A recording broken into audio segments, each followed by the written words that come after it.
अध्याय 2 सांख्य योग। अव्यक्तोऽयं चिन्त्यो अयं विकार्यो अयमुच्यते तस्मादेवं विदित्वैनं नानुशोचितुमर्हसि। अर्थात, हे किरीटी, यह तर्कवेत्ताओं की नजर में तो आता ही नहीं, पर ध्यानावस्थित योगियों को सदा इसी के दर्शनों की उत्कंठा लगी रहती है। यह मन को सदा दुर्लभ है, साधनों की पकड़ के बाहर है। हे अर्जुन, यह आत्मा अपरंपार है, पुरुषोत्तम है।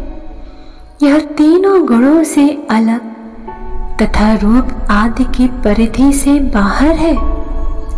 यह अनादि, निर्विकार तथा सर्वव्यापक है। हे अर्जुन, इस आत्मा को इसी तरह जानना चाहिए तथा यह महसूस भी करना चाहिए कि यह सब जगह है और सब में है। बस फिर तुम्हारा सब शोक सहज में ही दूर हो जाएगा। अथ चैनं नित्यजातं नित्यं वा मनसेऽमृतं तथापि त्वं महाबाहो नैवं शोचितुमर्हसि।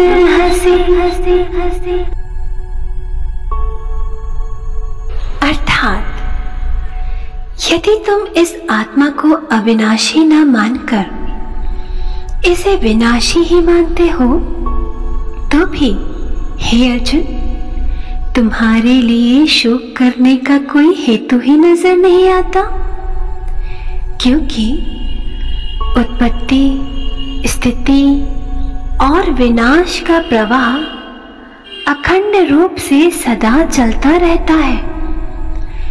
जिस प्रकार गंगा जल का स्रोत निरंतर प्रवाहमान होता रहता है, अपने उद्गम स्थल में वह अखंडित रहता है तथा अंत में सागर में समाकर समरस हो जाता है, और इस प्रकार वह जल यद्यपि अनवरत प्रवाहित होता रहता है, किंतु फिर भी जैसे बीच बीच में सर्वत्र उसका अस्तित्व दृष्टिगोचर होता है, वैसे ही यह जान लेना चाहिए कि उत्पत्ति, स्थिति और क्षय, ये तीनों स्थितियां सर्वदा परस्पर मिली जुली रहती है। काल चक्र का कोई ऐसा भाग नहीं है जिसमें ये तीनों स्थितियां जीव जगत के साथ जुड़ी हुई ना हो। इसलिए इन सब के विषय में तुम्हें शोक करने का कोई हेतु ही नहीं है, क्योंकि यह स्थिति स्वभाव से ही ऐसी अनादि है।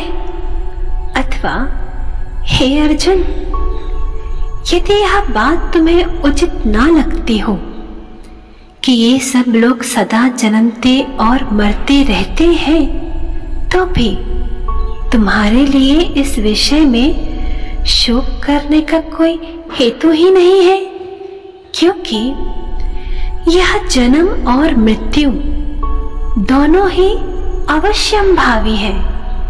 इन्हें कभी कोई टाल नहीं सकता। जातस्य हि ध्रुवो मृत्युर्ध्रुवं जन्म मृतस्य च तस्मात् परिहारे अर्थे न तुम शोचितुमर्हसि।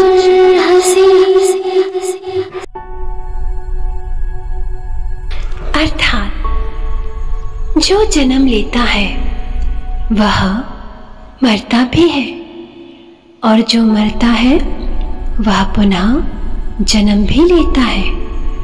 और यह जीवन चक्र घटिका यंत्र के समान अनवरत चक्कर काटता ही रहता है। अथवा जैसे सूर्य का निकलना और उसका डूबना सदा स्वतः निर्बाध रूप से होता ही रहता है, ठीक वैसे ही यह जीवन और मरण भी अपरिहार्य है। महाप्रलय के समय यह त्रिभुवन ही विनष्ट हो जाता है, किंतु फिर भी उससे यह आदि तथा अंत टल नहीं सकता। यदि यह बात तुम्हारे मन में उचित जान पड़ती हो, तब फिर तुम यह खेद क्यों करते हो? हे धनुर्धर, तुम जानबूझकर नादानी क्यों करते हो? इसके अलावा हे पार्थ, यदि तुम इस बात पर भली भांति विचार करोगे तो तुम्हारी समझ में यह बात अच्छी तरह से आ जाएगी कि इसमें रंच मात्र भी दुख करने की गुंजाइश ही नहीं है। अव्यक्तादीनि भूतानि व्यक्त मध्यानि भारत, अव्यक्त निधनानेव तत्र का परिदेवना। अर्थात ये सब प्राणी उत्पत्ति के पहले आकार रहित थे, और उत्पत्ति के बाद जिन्होंने आकार स्वीकार किया वे प्राणी जब क्षय को प्राप्त हों तब इस विषय में जरा सा भी संशय नहीं होना चाहिए कि वे कोई अन्य या भिन्न चीज बन जाएंगे। वस्तुतः होता यही है कि वे सब के सब प्राणी पुनः अपनी पूर्व स्थिति को ही प्राप्त हो जाते हैं, किंतु जन्म और मृत्यु के बीच में जो कुछ दृष्टिगोचर होता है वह निद्रित मनुष्य के स्वप्न के समान माया के असर से सत्स्वरूप आत्म तत्व में प्रकाशित होने वाला आकार ही है। अथवा जैसे वायु के बहने से पानी लहरों के रूप में दृष्टिगोचर होता है, अथवा दूसरे मनुष्यों की इच्छा से जैसे स्वर्ण अलंकारों के रूप को प्राप्त करता है, ठीक वैसे ही शरीरधारी प्राणी मात्र ने माया की शक्ति से आकार धारण किया है। यही बात तुम भली भांति जान लो। जैसे आकाश में छाए हुए बादल यथार्थतः कुछ भी नहीं होते, वैसे ही जब ये जन्म और मृत्यु के विवाद सचमुच में हो ही नहीं सकते, तब फिर उनके लिए तुम्हारा यह रोना धोना किस लिए? तुम यह पक्की बात जान लो कि यह एक रूप चैतन्य सदा अक्षय रहता है और सदा अविकृत अर्थात ज्यों का त्यों बना रहता है। जब इस चैतन्य तत्व की बात अंतःकरण में ठीक ठीक बैठ जाती है, तब सारी की सारी वासनाएं संतों से दूर भाग खड़ी होती हैं। इसी चैतन्य के लिए तो विरक्त लोग वनवास तक मंजूर करते हैं। इतना ही नहीं, इसी पर दृष्टि जमा कर एक से एक मुनीश्वर ब्रह्मचर्य आदि व्रत तथा तप करते रहते हैं।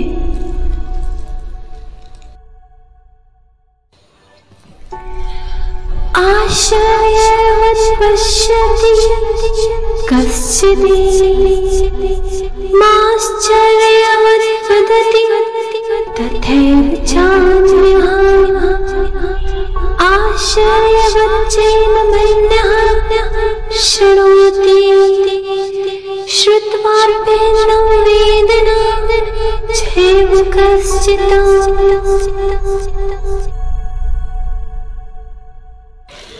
अर्थात बहुत से लोग स्तब्ध अंतःकरण से इस केवल तत्व को देखते देखते संसार का समस्त विस्तार ही भूल बैठे।